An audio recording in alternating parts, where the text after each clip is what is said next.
Mesdames et messieurs, bonsoir et bienvenue dans cette édition d'information. Voici les titres.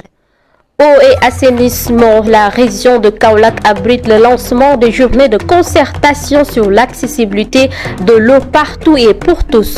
À Saint-Louis, entre hausse des factures d'électricité et manque de panneaux solaires, les producteurs de menthe, laitue, oseille, entre autres cultures, attendent des solutions pour sortir de cette situation.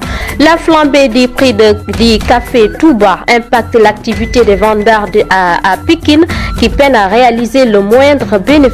Dans la deuxième partie de cette édition, le dossier du jour qui nous mènera aujourd'hui au village artisanal de Soumbédioune qui fait face à une baisse de fréquentation touristique. Les autorités de la Chambre de commerce de Dakar promettent ainsi de trouver des solutions adaptées. Mesdames et messieurs, voici les grandes lignes de cette édition et le développement, c'est tout de suite. Merci d'avoir choisi la première radio-télévision communautaire du Sénégal RTC. Nous débutons cette édition. Comme annoncé au titre, l'État du Sénégal a lancé plutôt aujourd'hui, 21 jusqu'au 23 novembre, les journées de concertation sur l'eau et l'assainissement. L'intérêt de ces journées est de créer un espace d'échange qui va permettre des acteurs sénégalais de discuter des questions liées à l'hydraulique et à l'assainissement. Je vous propose d'écouter le ministre de l'hydraulique et de l'assainissement au micro de Ousmane Deme. Nous ferons en sorte, pendant ces 3 jours, à travers les groupes de travail qui seront installés, qui travailleront sur l'accès, mais l'accès sous l'angle de la justice et de l'équité. Nous avons trouvé sur place dans notre pays une sorte de différenciation hydraulique urbaine, hydraulique rurale, qui pose beaucoup de problèmes, notamment au milieu rural. La réflexion qui sera menée visera à ne voir que le Sénégalais, qu'il soit de l'urbain ou du rural, l'État lui doit une eau en quantité, en qualité et à bas coût. Des réflexions seront menées dans ce sens. Nous mènerons également des réflexions sur la gouvernance du secteur par les réformes institutionnelles, le dispositif organisationnel et la nouvelle régulation à mettre en place. Nous parlerons ici de l'hydrodiplomatie et de la gestion des bassins transfrontaliers que nous avons en partage avec l'ensemble de nos communautés. Nous parlerons de l'eau dans toutes ses facettes, l'eau multi-usage, l'eau agricole, l'eau qui soutient les écosystèmes, l'eau qui soutient le processus d'industrialisation, l'eau qui soutient également la santé et différents autres secteurs dans une approche nexus, c'est-à-dire une sorte de croisement. L'eau sera à la confluence de différents secteurs pour porter le développement économique et social de notre pays. Ce que nous voulons à la fin de nos délibérations, c'est de donner des contributions qui soient élaborées par tout le monde. Nul n'a été laissé sur le bord de la route et nous voulons que la nouvelle lettre de politique sectorielle du Sénégal en matière d'eau et d'assainissement soit la lettre de tous les Sénégalais. Et nous quittons Kaolack pour aller à Saint-Louis, notamment dans certains quartiers de Hor, Bango et Hariala. Les producteurs de menthe, laitue, oseille et entre autres cultures rencontrent de grandes difficultés. L'utilisation de pompes électriques pour l'irrigation entraîne des factures très élevées, ce qui devient un fardeau pour eux. Ils demandent ainsi la mise en place de panneaux solaires et d'autres infrastructures pour le développement de leur secteur. Reportage Nasrin Sadio. De la menthe, de l'oseille, de la laitue, entre autres produits, les activités de maraîchage occupent une place importante dans l'économie de la région de Saint-Louis. Ce secteur dans lequel l'ensemble des populations de Hor, Bango et Hariala s'adonnent pour subvenir à leurs besoins rencontre d'énormes difficultés aujourd'hui. Parce que nous avons une machine électrique pour pomper de l'eau. Et pour payer l'électricité, ça nous coûte cher. Les 2 mois, on paye 1 800 000. Et ça ne suffit même pas. Certains produits comme la menthe et les salades sont étalés sur le marché par les femmes, mais parfois la rareté des clients fait défaut. Elles souhaiteraient avoir une usine de transformation des produits locaux pour améliorer leur activité. Les femmes qui évoluent dans la production ou la vente de menthe sont confrontées à des problèmes pour écouler le produit. La seule solution pour améliorer notre travail est la mise en place d'une usine de conservation et de transformation. La présence des insectes ou d'herbes peut aussi réduire la croissance de la feuille de menthe. Il y a de l'herbe sur les plants. Nous utilisons également des produits pour éviter les insectes d'y accéder et de permettre aux feuilles de pousser normalement. La crue du fleuve a beaucoup impacté, souligne ce cultivateur. J'ai perdu tout mon champ là, à cause de l'eau. Oui, j'ai perdu tout mon champ. Depuis le mois de septembre, on n'a pas travaillé. Toutefois, il lance un appel à l'endroit des partenaires pour pouvoir bénéficier d'un panneau solaire en vue de limiter les difficultés liées au paiement des factures. L'utilisation des châssis plastiques reste une priorité pour Modou Fall, alias l'homme plastique. Cependant, cet activiste environnemental va au-delà de son engagement contre la pollution en se consacrant également au micro-jardinage. À travers cette initiative, il vise ainsi à offrir un cadre de vie plus sain tout en fournissant des produits agricoles frais et locaux aux populations. Lamine Goudjabi, reportage. La lutte contre l'utilisation des sachets plastiques a longtemps été considérée comme l'unique activité de Modou Fall, plus connue sous le nom de l'homme plastique. Toutefois, cet activiste environnemental est engagé dans un autre challenge qui le passionne tout autant, le micro-jardinage. On ne se limite pas seulement à la sensibilisation sur le plastique. Nous sommes partout dans le secteur du jardinage, de l'agriculture et même de l'élevage. C'est pour cela que nous avons aménagé ces espaces. Nous y semons des plantes médicinales, mais aussi des plantes nourricières. Dans son champ, établi au cœur de la banlieue dakaroise, se déroulent diverses activités visant à promouvoir une éducation verte. Il est prévu de construire une école communautaire ici dans cet espace qui va accueillir une émission dénommée les mercredis verts. Les enfants vont venir ici en provenance de beaucoup de localités. Avec le soutien de l'Agence nationale de la reforestation et de la Grande Muraille verte, il s'engage dans l'éducation environnementale. Les populations qui auront été aménagées à Djahaï qui habitaient ici. Mais lorsqu'ils sont partis, les gens ont transformé ici en un dépotoir d'ordures. C'est en ce moment que j'ai commencé à y travailler petit à petit jusqu'à ce que l'Agence sénégalaise de la reforestation et de la Grande Muraille verte m'appuie et dégage toutes les ordures qui étaient ici et transformer l'espace en un petit paradis. Modou Fall se bat à travers ce projet à inculquer aux communautés locales les pratiques durables et respectueuses de l'environnement. Et nous restons toujours à Dakar en raison des problèmes de visibilité rencontrés par le village artisanal de Soumbédioune. La Chambre de commerce de Dakar a ainsi décidé d'organiser un site-off à l'occasion de la Biennale de Dakar. Cette initiative permettra aux artisans de pouvoir présenter leurs produits dans un environnement plus accessible, comme l'a expliqué la secrétaire générale de la Chambre de commerce au micro de Modou Diouf.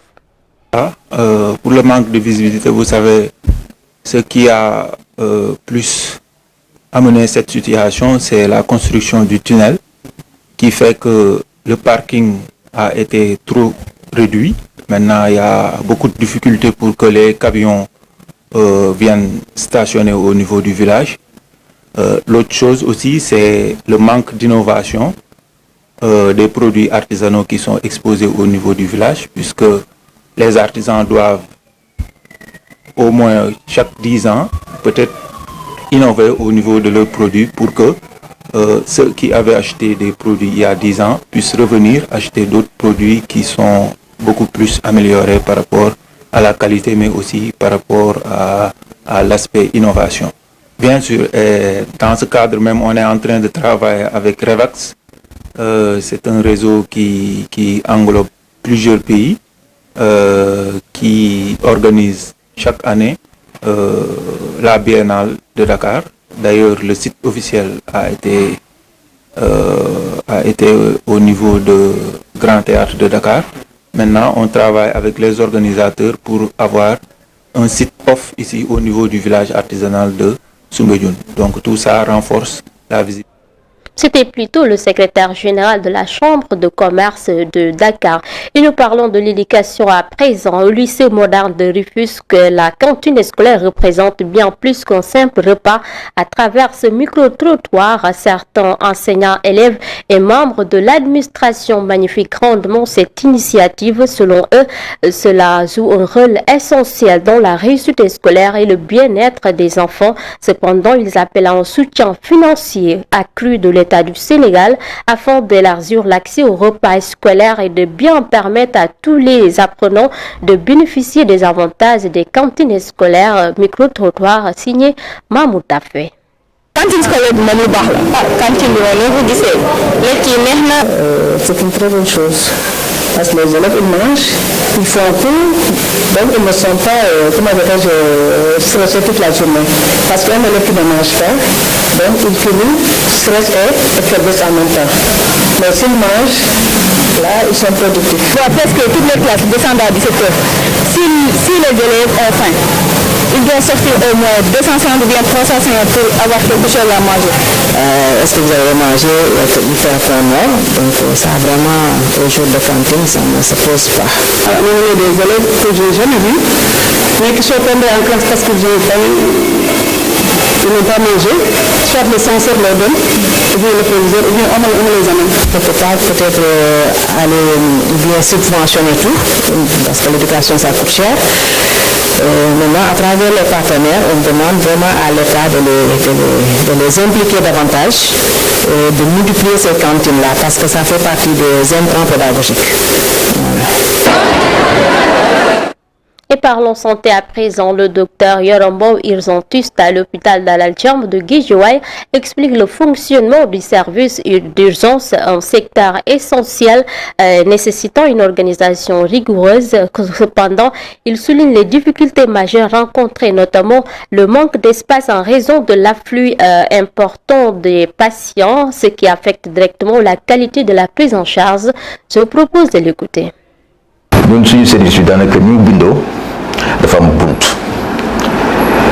bi nag foofu la ñuy. Ici, au service d'urgence, nous avons un mode de fonctionnement. Ça commence dès l'entrée où nous faisons le tri des patients. Certains cas d'urgence sont vitaux, donc le traitement est immédiat et ne peut pas attendre. Par contre, certains cas d'urgence peuvent attendre jusqu'à environ 20 minutes, voire plus. Nous pouvons avoir des cas d'urgence alors qu'il n'y a pas de lit au sein du service. Parfois, on nous transfère même des malades sans avertissement. Cela demande un bon plateau médical. Nous sommes trop proches de la mer. C'est pourquoi certains appareils ne durent pas ou tombent en panne fréquemment. Et pour les cas d'urgence, on se focalise plus sur la prise en charge des patients que sur les frais médicaux qui peuvent se faire après.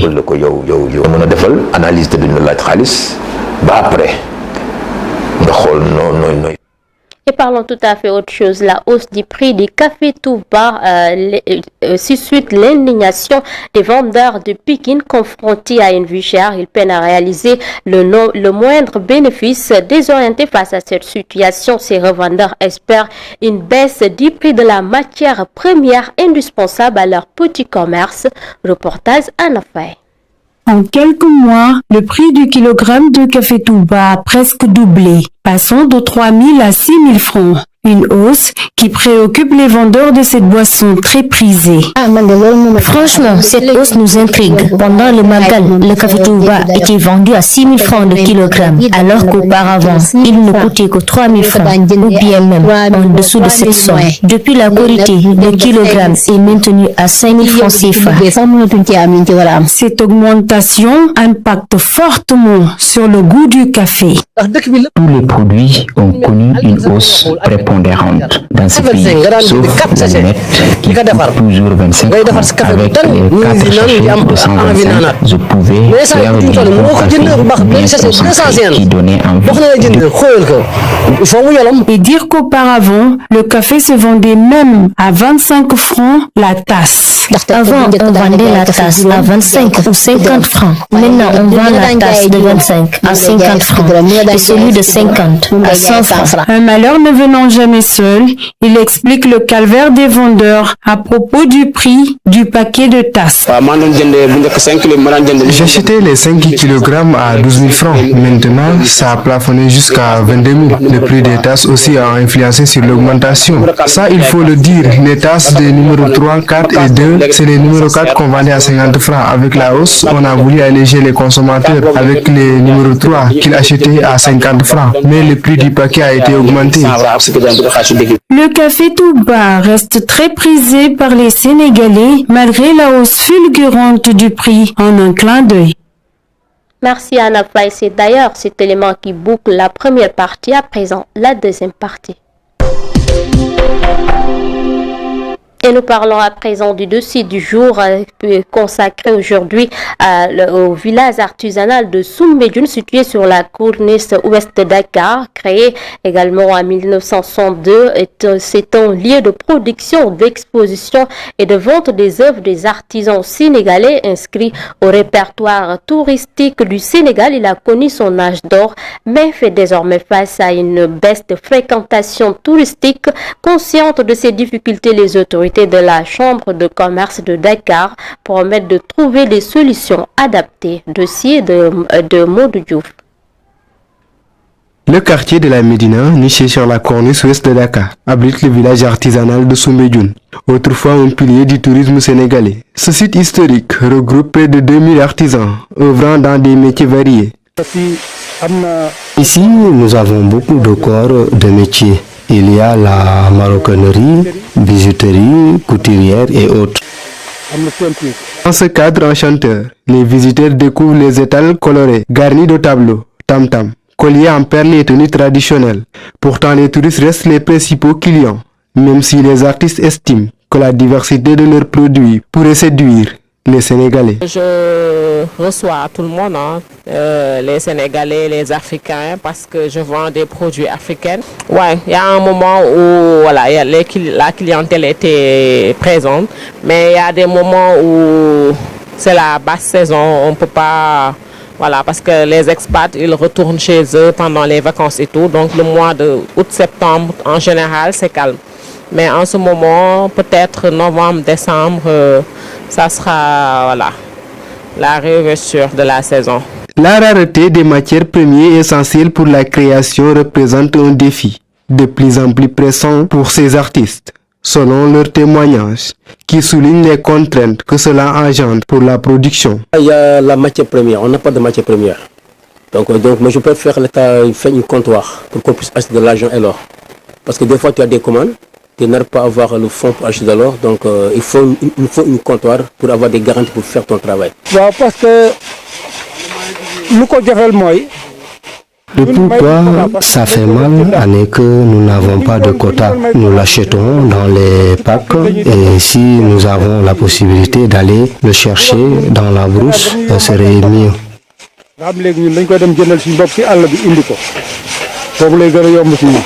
La promotion et la visibilité du village constituent également un frein pour ces artisans.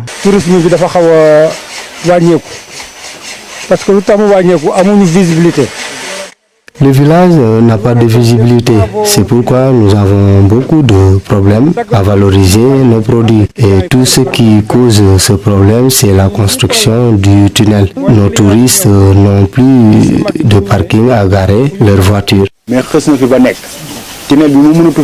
Le tunnel existe déjà. Pour moi, ce qu'on doit faire n'est rien d'autre que d'implanter des panneaux à l'entrée et à la sortie du tunnel. Cela fera la visibilité du village.